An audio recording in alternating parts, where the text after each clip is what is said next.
Para quem já assistiu os filmes ou leu os livros da história de Harry Potter, sabe da riqueza sobre mitologia de vários lugares diferentes. Claro que a maçonaria não é uma escola de bruxaria, mas em seus estudos também passa por diversos mitos bíblicos e por vezes alguns outros complementares, e isso acaba se cruzando várias vezes com algumas características dos filmes. Fala pessoal, beleza? Bem-vindos ao canal Mesopotâmia, e hoje eu vou falar sobre as características de Harry Potter que se relacionam com a maçonaria. Mas antes, não se esqueça de se inscrever no canal, dar um like no vídeo e ativar as notificações para receber vídeos novos toda semana, além de compartilhar com o máximo de pessoas. Antes de tudo, as histórias do mundo bruxo de Harry Potter não foram criadas com referências maçônicas, mas, assim como na maçonaria, tem histórias com sentidos filosóficos e psíquicos que se relacionam com narrativas mitológicas antigas e principalmente bíblicas, para dar sentido na história criada, como a famosa Jornada do Herói, que marca narrativas de vários filmes criados. Primeiro, começamos com a entrada em Hogwarts. Assim como na maçonaria, você só tem entrada por um convite de alguém que te conhece e sabe que você tem algo que corresponde com o lugar. No caso da escola, você precisa ser um bruxo para entrar. Na maçonaria, você precisa ter qualidades éticas e de conduta para ser membro. Mas sempre há uma margem de erro, tanto em Hogwarts, já que temos pessoas como Lord Voldemort, que não fez seu bom uso dos poderes, e na maçonaria, que há pessoas que se corrompem e acabam se afastando naturalmente, mais cedo ou mais tarde. Indo para o sistema hierárquico, temos o diretor e personagem de maior autoridade e sabedoria, que é o Professor Dumbledore, algo equivalente como o grão-mestre da instituição. Agora, indo especificamente para alguns livros ou filmes. O primeiro, que fala sobre a Pedra Filosofal, um objeto poderoso capaz de fazer o Elixir da Vida, é um item que Voldemort está procurando para voltar ao seu corpo e conquistar suas ambições. Particularmente na maçonaria temos pedras como utensílios de estudos por se tratar de construções. Metaforicamente é dito que o maçom desbasta sua pedra bruta, significando que precisa se lapidar para se aperfeiçoar e se tornar uma pessoa melhor. Seguindo para a descoberta da Câmara Secreta do segundo livro ou filme. Esse local foi criado por Salazar Slytherin, um dos fundadores das escolas de Hogwarts, onde somente um herdeiro dessa escola poderia achar e abrir o local. Apesar do motivo não ser muito bom, já que Salazar era defensor que somente bruxos de sangue puro deveriam estudar lá, há uma ponte possível de ser feita com a maçonaria. O local onde somente mestres maçons se reúnem é chamado de Câmara, e para fazer parte desse conselho, entre aspas, o iniciado precisa passar por todas as provas e requisitos necessários para se tornar um mestre. Ou seja, somente um verdadeiro maçom chega nesse nível. O terceiro filme ou livro, Prisioneiro de Azkaban, tem uma história de um personagem que não é o principal da saga, mas que é extremamente importante, igual a algumas histórias bíblicas adotadas por alguns estudos maçônicos. Sirius Black havia sido preso por 12 anos em Azkaban por um crime que não cometeu, com todos achando que ele era uma pessoa perigosa e aliado de Voldemort. Ele conseguiu se livrar da prisão e voltou com o objetivo de revelar as tramas de quem realmente era aliado do Lorde das Trevas e proteger a pessoa mais importante, que era o seu afilhado Harry Potter. Essa narrativa tem uma relação não tão clara, mas filosoficamente parecida com um personagem importante para a reconstrução do Templo de Israel, descrito em alguns livros históricos da Bíblia, como o de Esdras e Neemias. Zorobabel foi um descendente de Israel, consequentemente de Davi, que viveu preso na Babilônia por conta da invasão que sua terra havia sofrido há séculos.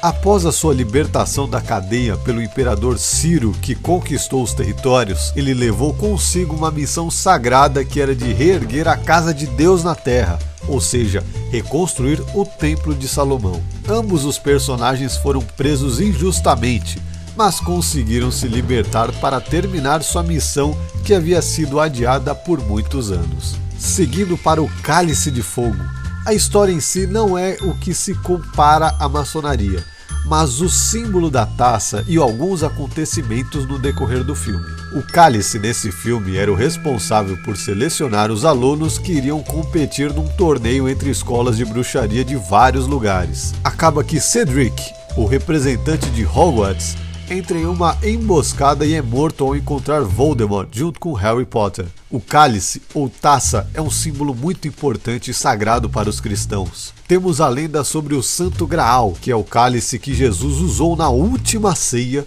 e que colheram seu sangue, no qual os cavaleiros medievais e outros grupos buscavam incansavelmente. Por ser um recipiente que guarda um sangue sagrado, pode representar a vida, dar poderes por ter uma parte de um ser divino, mas em uma visão mais neutra, ela pode significar tanto a boa quanto a má sorte. É o recipiente que tem sangue, símbolo da vida, mas também da morte. É a bebida que pode ser doce ou amarga, e quem a recebe precisa ter consciência de fazer bom uso, para não acabar dando azar, como foi com Cedric. A quinta parte da saga, intitulada A Ordem da Fênix, não tem muito o que falar para explicar a comparação. Assim como a maçonaria moderna é a criação de uma ordem fraternal, muitas vezes secreta, diante de ataques em alguns países, para combater os vícios humanos e levar ao aperfeiçoamento moral para a sociedade, a Ordem da Fênix é uma sociedade secreta criada para combater o mal e ambição figurada pelo Lorde das Trevas,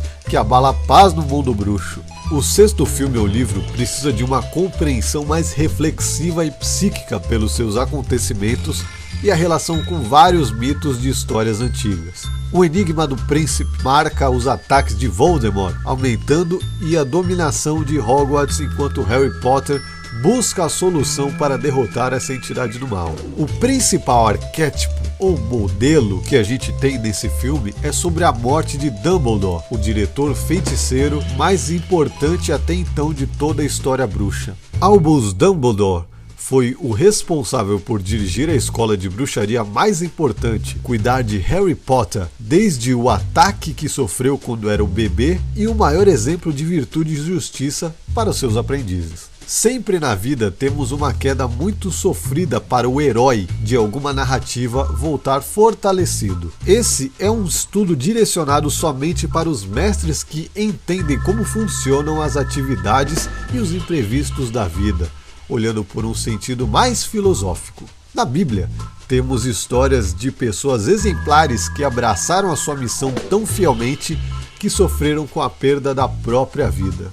No primeiro livro de Reis, temos um personagem chamado Adoniram, ou muitas vezes traduzido apenas como Irã, o mesmo nome do rei da cidade de Tiro, que foi o mestre dos construtores responsáveis por levantar o templo sagrado de Israel, dito ser também um cobrador de impostos, que foi morto por ambição de terceiros. Isso ocorreu até com o próprio templo, que sabemos que foi destruído na invasão de Nabucodonosor, expulsando e prendendo os israelitas que foram exilados na Babilônia posteriormente. A maior história se refere também a Jesus, que ao pregar seus ensinamentos para um mundo melhor, incomodou poderosos que o condenaram à morte. Fora dos contos bíblicos, temos o filósofo Sócrates, que também foi condenado à morte por dar o dom da liberdade de questionamento para os jovens de Atenas.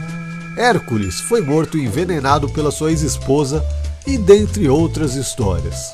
Nos últimos dois contos, Relíquias da Morte, é a síntese de toda a história, tudo perdido pelo controle de Voldemort, além dele assassinar Harry Potter, que na verdade não havia sido morto pela espécie de maldição, entre aspas, que o Lorde das Trevas tinha diante de Harry. Com muitas perdas e catástrofes, ele é definitivamente derrotado por Harry Potter, que acaba com toda a saga do mal. Esse também é um estudo simbólico e filosófico profundo que muitos adotam no mestrado maçônico. É a vitória da vida sobre a morte, a vida futura que é exigido crer para ser membro, o Ouroboros, ou o eterno retorno que o ciclo da vida faz. Tudo tem um começo, meio e fim. E a virtude que todos buscam faz acontecer as maiores vitórias que em um cidadão comum e desconfiado não encontraria, já que as coisas materiais acabam uma hora, mas o que a virtude une, a morte nunca separa. E por mais que haja sequelas, o bem procurado será achado novamente. Então, com todos esses conceitos que de primeira não é tão fácil compreender, há sempre uma relação que não se limita somente nos estudos maçônicos, mas sim em tudo que você se aprofunda para tentar conhecer sobre os mistérios da vida e da natureza. E você já tinha reparado em algumas outras referências maçônicas em outros filmes? Vê alguma outra referência junto com Harry Potter? Conta pra gente aí nos comentários. Se gostou do vídeo, compartilhe o máximo de vezes com o máximo de pessoas para levar o conhecimento a todos. Não se esqueça de seguir a gente nas outras redes sociais aqui na descrição do vídeo. Até a próxima, um abraço!